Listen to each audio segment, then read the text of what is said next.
Chapter 1. Your passion and dreams are powerful pointers to your destiny. What are the things you're passionate about? Do you have your dreams documented? Or have the vicissitudes of life made you forget all about them? Most people know what their destinies are right from childhood. They imagine the kind of lives they want to live and design their futures through imaginative thinking. But then they grow up and forget all about those dreams. They instead begin to follow the norm, doing what everyone else is doing. It would help if you learned to protect your dreams and passions from negative people and the harshness of this world. If you don't, your dreams will only be a line of thought you've always had, but will never become your reality. Write down your life goals and never stop reminding yourself about them. Your pain and passions are a compass to your destiny. If you follow them carefully, you won't miss the path. For Santiago, the shepherd boy, his passion has always been to travel the world. And he found that he could do this if he became a shepherd. By following his passion for exploring the world, he met people and circumstances that propelled him to his destiny. He would have missed out on destiny if he had resigned to his father's peasant life in a small village. But the boy was brave enough to take the bull by the horns and search out his destiny. Santiago's life story is a picture of what you should expect when you set out to discover yourself and live life to the fullest. The subsequent chapters will reveal more details on what happens to anyone who wants to fulfill their life call. It's the possibility of having a dream come true that makes life interesting. Paulo Coelho. Chapter 2. You won't see the complete picture at the beginning. You've probably heard success stories and have seen how every success begins with a vision, a dream in the heart of the successful person. But what many people fail to realize is that no single successful person ever had their lives entirely figured out in the beginning.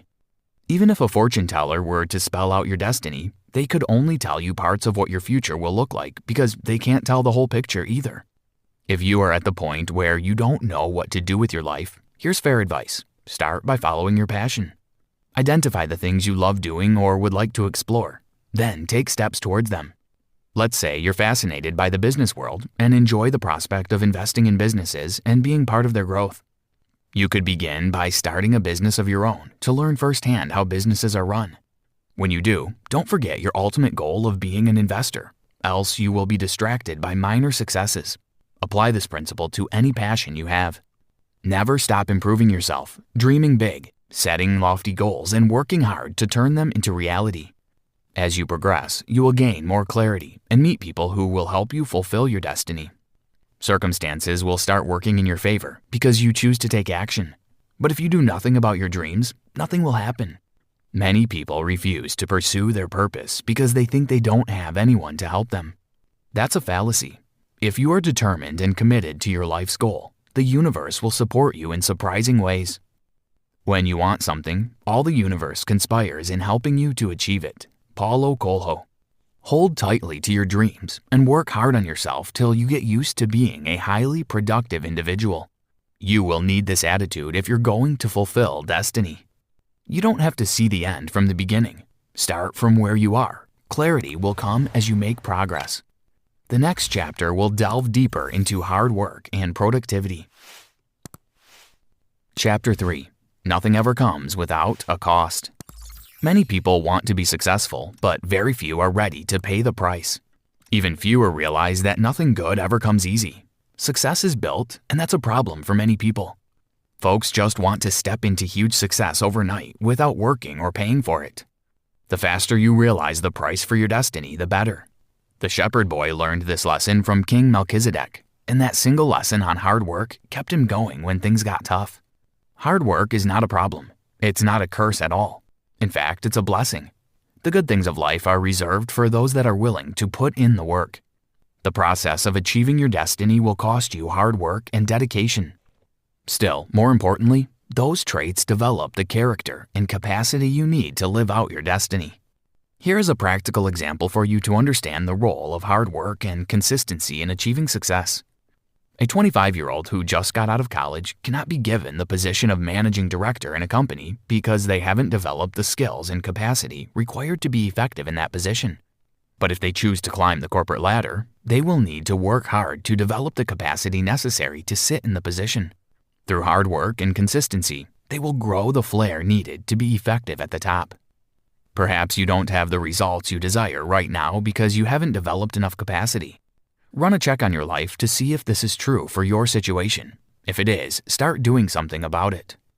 Did you know, according to a study by Dr. Gail Matthews of the Dominican University in California, you increase your chances of achieving your targets by 40% when you have written goals, a clear action plan, and conduct regular progress reports. Chapter 4. Seek counsel when confused. The shepherd boy, Santiago, was confused about a dream he had, so he had to inquire from a dream interpreter. That meeting with the old dream interpreter opened a whole new chapter of destiny for him. Let's put all pride aside. No one is really self-made. If you have accomplished some things today, it is because you were helped by someone somewhere. In the same vein, you would need the support of others to achieve your dreams. You won't know it all. No one was born with a mind filled with knowledge and wisdom. You have to acquire these intentionally.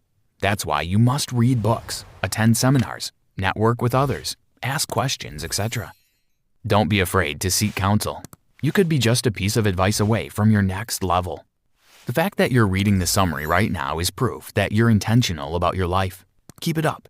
You can take it a step further by having mentors you can always meet for counsel.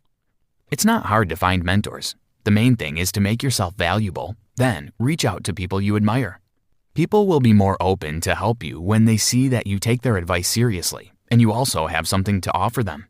This could be as simple as using your skills to help support their endeavors. For example, if you're a good graphic designer, you could help your mentor handle their designs for free. The relationship then becomes give and take, not just taking and taking. Chapter 5. You will have some setbacks on your journey, but your reaction to them determines if you succeed or fail. We have been trained to believe that not being successful at something automatically makes us failures. This idea has been rooted in us since we were kids. In class, we competed with other kids for grades. The ones who came last were considered failures and dullards. This ideology often follows us to adulthood, and it has the power to limit our progress in life. There is only one thing that makes a dream impossible to achieve: the fear of failure. Paulo Coelho. Get this clear. The path to success is not a bed of roses. You will surely encounter setbacks along the line. It's normal because you're trying to learn and adapt. Failure will happen one way or another, but that's not the real problem. The real problem is your attitude to it. How do you react when things don't go your way? Do you consider it as a good omen, a chance to learn by experience, or do you think of yourself as a failure, one incapable of accomplishing anything good? In the end, it's your attitude that counts, not the event. Healthy self-esteem is a must-have in your pursuit of success. People who have healthy self-esteem know that they can accomplish anything they set their hearts to do. They don't let circumstances or the people around them determine their attitudes. They know precisely what they want out of life and don't stop until they get it. This is the kind of attitude you should imbibe. Chapter 6. Listen to your heart for clear directions.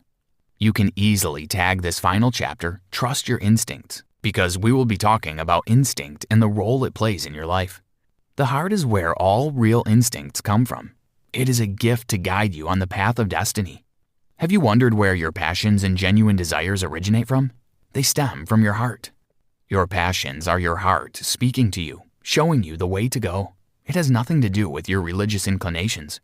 The heart is a functional part of your being, and one of its purposes is to direct you in all you do. As you journey to your place of destiny, there will come times in your life that you're confused and can't seem to find good counsel anywhere. In those situations, listen to what your heart is telling you. Your heart will never lie to you or mislead you if you know how to listen to it. Your heart is omniscient. You can trust it to guide you. At some points in the wilderness, the shepherd boy was stranded and confused, but he made progress because he learned to listen to his heart for instruction. Deep within your heart is the map of your destiny, only if you will listen to it. If it's not already a regular practice for you, then listening to your heart can seem difficult at first. One way to get familiar with it is by cultivating the habit of regular meditation. This practice awakens your spirit and soul, making you more attuned to your heart. You can start with breathing meditation. Create a daily routine where you just sit in a calm position and use your breath as the object of focus. The goal is to observe your breathing steps. It's a simple but powerful practice that will awaken and sharpen your mind. Listen to the whispers coming from your heart when in quiet meditation. Sometimes you will hear what seems like a small voice, and at other times it will be a feeling telling you what to do. Your heart can communicate to you through any means. You just have to be attentive enough to learn its communication modes. The simple things are also the most extraordinary things, and only the wise can see them. Paulo Coelho. Conclusion.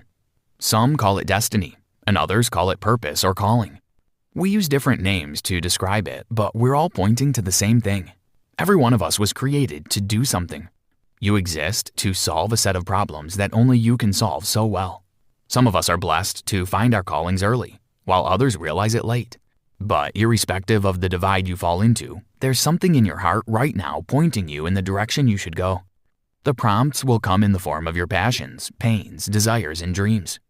Don't take these lightly. Decide that you're going to follow your passion and fulfill destiny no matter what it may cost you. This may mean quitting your job or starting life all over again. The bottom line is, don't get stuck doing something you know doesn't make you fulfilled. It can be hard to switch if you are already on the wrong career path because you'll have to consider your bills and all. However, once you've realized the path you want to follow, commit yourself to it. Work on your dreams and passions after the hours you spend on the job that currently pays the bills. Do this daily and create an exit plan you can start working towards. Don't neglect relationships on your journey to fulfilling destiny. Forge great friendships with people that will propel you to be more and do more. You may have to make tough decisions along the way. One of them is cutting off counterproductive ties. If there are people in your life right now that only sap your energy and never contribute positively, you should get rid of them. If it's hard, just try to stay as far from them as possible. Try this. Are you at a point in your life where you're confused about the next step to take? Calm down, find a quiet place to empty your mind of all its worries. Then get into deep meditation as you wait on your heart to give you clear instructions. Be sure to document the ideas coming to you and put them to work immediately.